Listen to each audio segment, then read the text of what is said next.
PM Narendra Modi ने लोकसभा में राष्ट्रपति के बजट अभिभाषण पर धन्यवाद प्रस्ताव का जवाब दिया और इस बीच उन्होंने विपक्ष पर भी तगड़ा हमला बोला। पीएम ने विपक्ष के महागठबंधन को महामिलावट करार देते हुए तंज कसा और उम्मीद जताई कि आगामी लोकसभा चुनाव में जनता महागठबंधन को बखूबी जवाब देगी।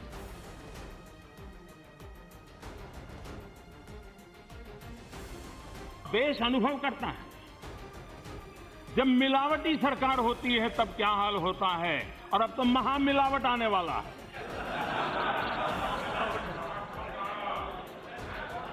पूर्ण बहुमत वाली सरकार होती है तो कितने निर्णय कर सकती है, कितनी गति से आगे बढ़ सकती है, और निर्धारित महामिलावट यहां पहुंचने वाले नहीं है। ये महामिलावट आप कलकत्ते में इकट्ठा करो, देख लो ये महामिलावट का हाल देखो। केरल में मुंह नहीं देख पाएंगे एक दूसरे का। ये महामिलावट का नेतृत्व करने वालों को उत्तर प्रदेश में बाहर कर दिया, ये महामिलावट देखने वालों को। और इसलिए ये महामिलावट का खेल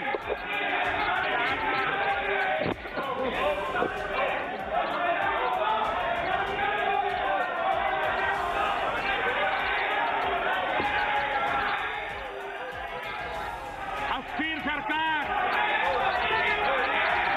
अकल्पनीय सरकार, इसके कारण ये महामिलावट देश ने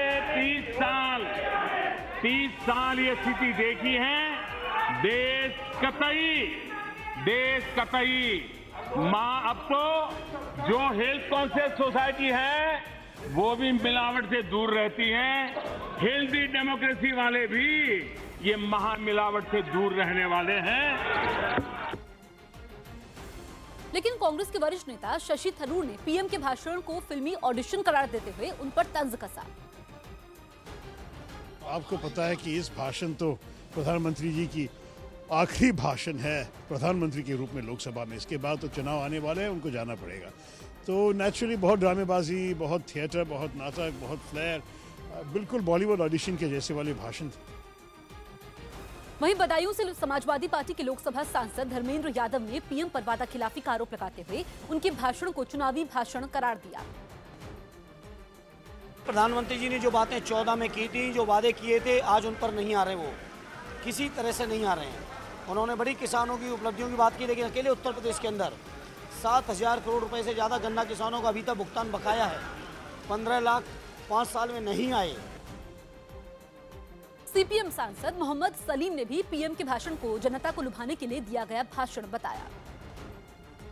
पीएम का भाषण नहीं था, राजनेता का भाषण था, चुनावी भाषण था। संसद का व्यवहार करके वो देशवासी को वोट का अपील किए हैं, जबकि हम प्रधानमंत्री का भाषण सुनना चाह रहे थे। और 5 साल में वो क्या किया उसका जवाब हाथ लेखा जोखा होना चाहिए था। उसके बजाय 55 साल में कांग्रेस क्या नहीं किया वो बता रहे थे। विपक्ष के इस हमले पर बीजेपी और उसके सहयोगियों ने भी पलटवार किया और केंद्रीय मंत्री रविशंकर प्रसाद ने भी विपक्ष के महागठबंधन को महामिलावट करार दिया। पीएम मोदी ने जो भाषण दिए मिलावट का है, विपक्ष सच्चाई का है। ये जो कुनबा ब्रिगेड परेड ग्राउंड में घूमता है, ये कब तक साथ चलेगा मुझे बता दीजिए। ये 2019 का भारत है। अब देवेगौड़ा के 11 महीने, चंद्रशेखर जी के 4 महीने, वीपी सिंह के 10 महीने और गुजराल साहब के 9 महीने ये गए। ये देश स्थायित्व खोजता है और ये सब लोग अवसरवादी गठबंधन है, जो भ्रष्ट लोगों का भी गठबंधन है। इसमें कितने लोग बेल पर हैं यही मालूम कर लीजिए तो सच्चाई मालूम हो जाएगी। बीजेपी सांसद अश्विनी चौबे ने भी पीएम के भाषण की तारीफ की और उनके भाषण को विपक्ष के लिए करारा जवाब बताया। आज का भाषण तो मुझे लगता है सरस्वती उनके वाणी में सवार थी। और आज कांग्रेस को होश आ गया कि कांग्रेस ने जो जो कुकर्म किया था और इस देश के लुटेरों को, गद्दारों को, इस देश के भ्रष्टाचारियों को लूट की छूट नहीं। एनडीए के सहयोगी एलजेपी ने भी पीएम के भाषण को विपक्ष को बेनकाब करने वाला करार दिया। प्रधानमंत्री जी ने जो आज बोला है, दिल से बोला है और सारे के सारे क्या कहते हैं विपक्ष का एकदम जो है बिल्कुल बेनकाब कर दिया है। भारतीय मूल के ब्रिटिश कारोबारी रुबेन सिंह अपनी बेशकीमती कारों की वजह से सोशल मीडिया में लगातार सुर्खियों में है। News18.com की रिपोर्ट के मुताबिक ब्रिटेन के बिल गेट्स के नाम से मशहूर रुबेन सिंह ने एक ही दिन में एक साथ 6 रोल्स रॉयस कारें खरीद ली। इन कारों की कीमत करीब 50 करोड़ रुपए बताई जा रही है। इन 6 रोल्स रॉयस कारों में 3 फैंटम लग्जरी सेडान और 3 कलिनन लग्जरी एसयूवी शामिल है। रोल्स रॉयस कंपनी के सीईओ इन सभी गाड़ियों की चाबी देने के लिए खुद रुबेन सिंह के पास पहुंचे थे। इन 6 नई गाड़ियों के साथ ही रुबेन सिंह के पास रोल्स रॉयस गाड़ियों की कुल तादाद 20 हो गई है। इसके अलावा रुबेन सिंह के पास पोर्शे, फेरारी और लैम्बोर्गिनी जैसी महंगे ब्रांड की कई गाड़ियां भी हैं। लोकसभा चुनाव के लिए कांग्रेस ने जम्मू कश्मीर के लिए कई समितियां बनाई।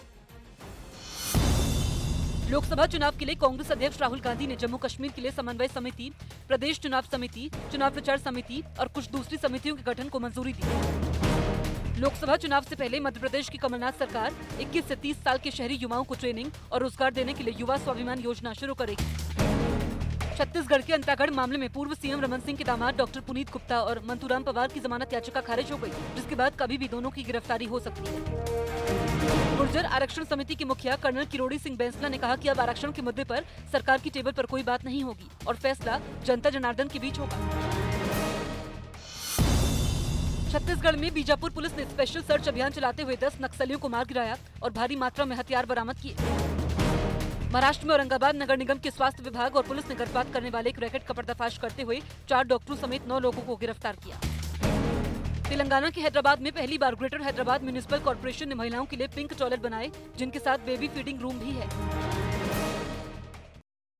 दिल्ली में बेरोजगारी समेत कई मुद्दों पर देश भर से आए लोगों ने मार्च निकाला। ये सभी लोग यंग इंडिया अधिकार मार्च के बैनर तले इकट्ठा हुए और फिर लाल किले से जंतर मंतर तक मार्च निकाला। मार्च में शामिल कुछ लोग हाथों में लाल झंडा लिए हुए थे, जबकि कुछ लोगों के हाथों में बैनर थे जिन पर सरकार के खिलाफ नारे लिखे हुए थे। इस दौरान मार्च में शामिल कुछ लोगों ने नारेबाजी भी की।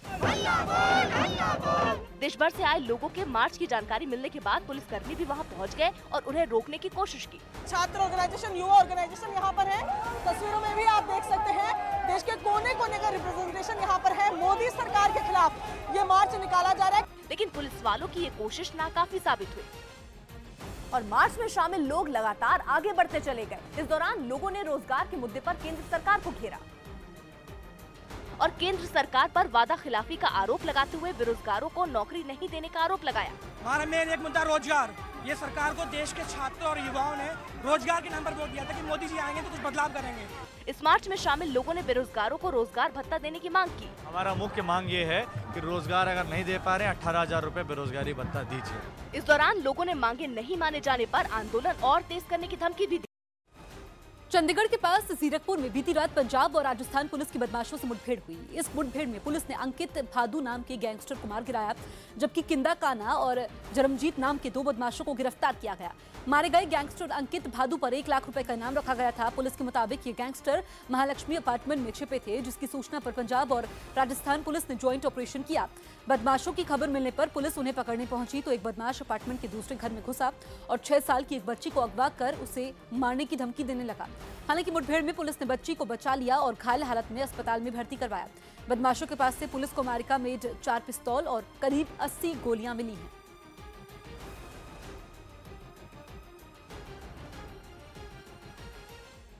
इन्फॉर्मेशन के बाद जब यहाँ पे कार्रवाई की तो ये रिटेलिएट में ये सारा फायर हुआ। मोबाइल पे फिलहाल यही इन्फॉर्मेशन दे सकते हैं। बाकी फर्दर इन्वेस्टिगेशन के बाद हम अभी तक हमारे पास जो फौरी तौर पे जो हम सर्च कर रहे हैं वहाँ पे फिलहाल एब्सोल्युटली 4 वेपन हमारे पास हमने जो रिकवर किया।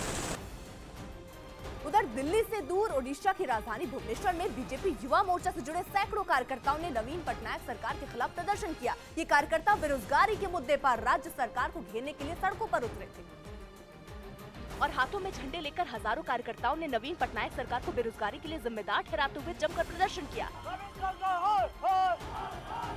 इस दौरान बीजेपी युवा मोर्चा के कार्यकर्ता लाउड स्पीकर के जरिए सरकार पर भ्रष्टाचार का आरोप लगाने वाला गाना बजाकर उस पर थिरकते दिखे। वहीं प्रदर्शन के दौरान युवा मोर्चा के कार्यकर्ताओं ने बीजेपी के पक्ष में नारेबाजी भी की। लोकसभा चुनाव के साथ इस साल ओडिशा में विधानसभा चुनाव भी होने हैं। यही वजह है कि बीजेपी ओडिशा सरकार को घेरने में जुटी है।